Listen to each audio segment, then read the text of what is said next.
네, 지금의 코로나19 확산세를 앞으로 2주 안에 잡지 못하면 사회적 거리 두기로 다시 돌아갈 수도 있다는 정부 입장도 나왔습니다. 물류센터 관련 확진자는 닷새 만에 100명 가까이 나오고 있는 상황이고요. 전문가와 지금의 상황을 좀 짚어봐야 될 것 같습니다. 이대 목동병원 호흡기내과의 천은미 교수가 오늘도 나왔습니다. 어서 오세요. 안녕하십니까. 네, 그 하루 신규 확진자 그 수치가 주는 압박이 있잖아요. 네. 이게 뭐 두 자릿수였다가 한 자릿수로 내려가서 좀 괜찮은가 했는데 이게 뭐 몇십 명 늘다가 어제 79명이 또 나오니까 이게 지금 이거 또 괜찮은 건가 싶게 되는 거죠. 네. 지금 물류센터에서의 집단 감염, 처음에는 어떻게 이게 시작이 된 걸로 보면 되겠습니까? 네. 처음에는 이제 이태원에서 네. 발생한 게 연관이 됐다고 생각을 했고, 네. 지금도 이제 최초 확진자로 보는 분이 이제 12일 날 그 부천에 그 파티에 참석한 후에 아마도 감염이 되지 않았나. 그래서 그 13일 뷔페 식당에 그렇죠. 갔었죠? 그래서 13일 날부터 증상이 나타났어요. 하루 만에 증상이 나타났다고 하셨는데, 네. 그 후에 우리가 최초 확진이 된 날짜가 23일이에요. 그러면 열흘 이상 지났었고, 그 후에 이제 부천 물류센터에서 확진자들이 대량 검사를 통해서 나왔거든요. 그런데 이분도 보시면 하루 만에 증상이 나타났었고, 우리나라도 대부분 평균적인 잠복기가 3일에서 4일 정도예요. 평균으로요? 네, 그렇다면 10일 동안 많은 분들이 감염이 됐을 텐데 증상이 어느 정도 나오신 분들이 계셨을 거예요. 보통 무증상이 20~30%라고 하더라도. 네. 그런데 그 사이에 그럼 대부분 분들이 모르고 계셨다는 얘기이기 때문에 저는 개인적으로 이분도 감염원이 될 수 있지만 이렇게 많이 나왔고 그 사이에 증상을 몰랐다고 하는 거는 다른 지역사회 감염이 같이 있었기 때문이라고 생각을 합니다. 그래서 네. 지금 확진자들을 검사를 하고 있기 때문에 경로 추적을 하는 과정에서 다른 감염원이 나올 확률도 분명히 있다고 생각합니다. 네, 이 감염원에 대한 조사는 경로를 파악하는 데도 또 중요한 그렇습니다. 부분이어서 먼저 질문을 드렸고, 지금 이제 걱정되는 게 이거잖아요. 물류센터에서 시작돼서 그러니까 N차 감염으로, 네. 그러니까 그 이제 근무했던 사람이 가서 가족에게 옮기고 지인에게 옮기고 이 사례들이 지금 계속 나오고 있으니까 지금 이렇게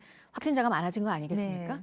그 이제 우리 처음에 그 사건 강사분에 의해서 지금 N차 감염, 7차 감염, 네. 뭐 8차, 9차도 계속 나오겠죠. 이 부천 물류센터에 계신 분, 일하신 분들을 검사를 하고 있지만 이분들이 그동안 모르고 활동적인 분들이셨기 때문에 사회생활을 많이 하셨을 거예요. 그래서 네. 식당이라든지 다중시설이나 뭐 노래방 이런 것도 많이 가셨을 거고, 또 가족 간의 감염이 가장 많이 되는 게 이 코로나19의 특징이기 때문에 그렇죠. 가족들과 친지들한테도 분명히 감염이 되셨을 거예요. 그래서 그런 걸 감안한다면 앞으로 한 1~2주간은 확진자들이 많이 늘 수 있다고 생각합니다. 네.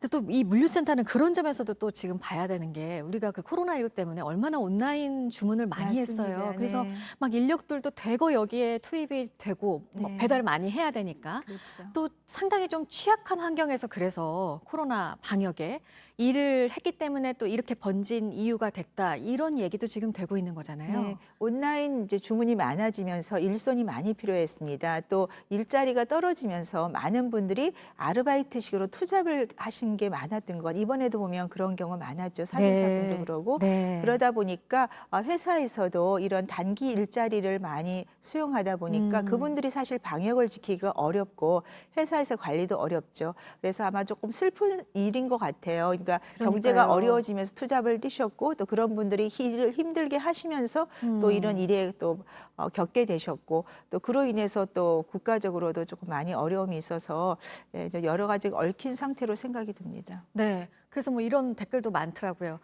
코로나19 피하려고 온라인으로 그렇게 주문을 했는데 여기서 일하는 사람들은 또 그런 위험에 많이 네. 노출이 돼 있었구나, 이렇게 맞습니다. 또 얘기를 하시는 시민분들이 네. 많으시던데, 근데 또 이렇게 물류센터발 감염이 시작되니까 또 하나 편견이 시작된 게, 그럼 또 택배 네. 또 해도 되는 건가, 주문해도 되는 건가, 이거 받으면 또 여기 균 있는 거 아닐까, 또 이런 생각을 하시니까요.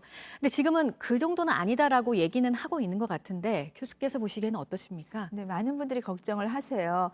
그래서 이제 연구도 했고요. 근데 너무 걱정하실 필요가 없는 게, 우리가 이게 바이러스 자체가 아주 생존 기간이 또 닿는 물체마다 좀 달라요. 네. 특히 이런 종이 박스 같은 경우는 네. 기본적으로 아주 환경이 좋으면 24시간 정도 생존이 가능하다가 연구고 기본적으로 이것이 살 수 있는 반감기는 한 3-4시간밖에 안 됩니다. 그렇기 때문에 택배 종이 상자에 묻어있는 바이러스가 살 수 있는 기간은 매우 짧아요. 그렇지만 혹시라도 택배를 받아서 걱정이 되신다면은 네. 신선식품이 아닌 경우는 조금만 상온에 두셨다가 포장을 푸시면 거의 문제가 없다고 생각이 들고요.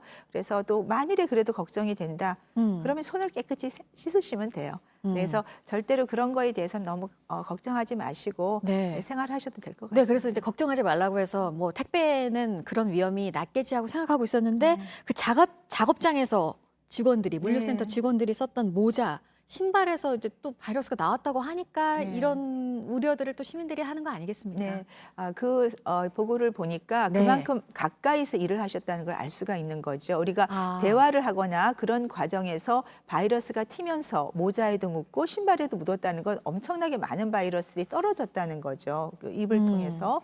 그렇기 때문에 굉장히 이 환경이 근접한 데서 여러 가지 바이러스가 퍼질 수 있는 상황인 걸 알 수 있었고 또 모자나 신발에 이게 계속 아직도 발견이 된다는 거는 그만한 위생이나 세척 같은 것이 조금 부족했던 게 아닌가, 방역이 부족했다는 생각을 할 수가 있습니다. 네. 지금의 상황이 더 안타까운 이유가 또 있잖아요. 지금 아이들 막 이제 등교해서 학교에 잘 다닐 수 있을까 막 이렇게 걱정을 하던 와중에 또 이렇게 확산세가 퍼지고 있으니까요.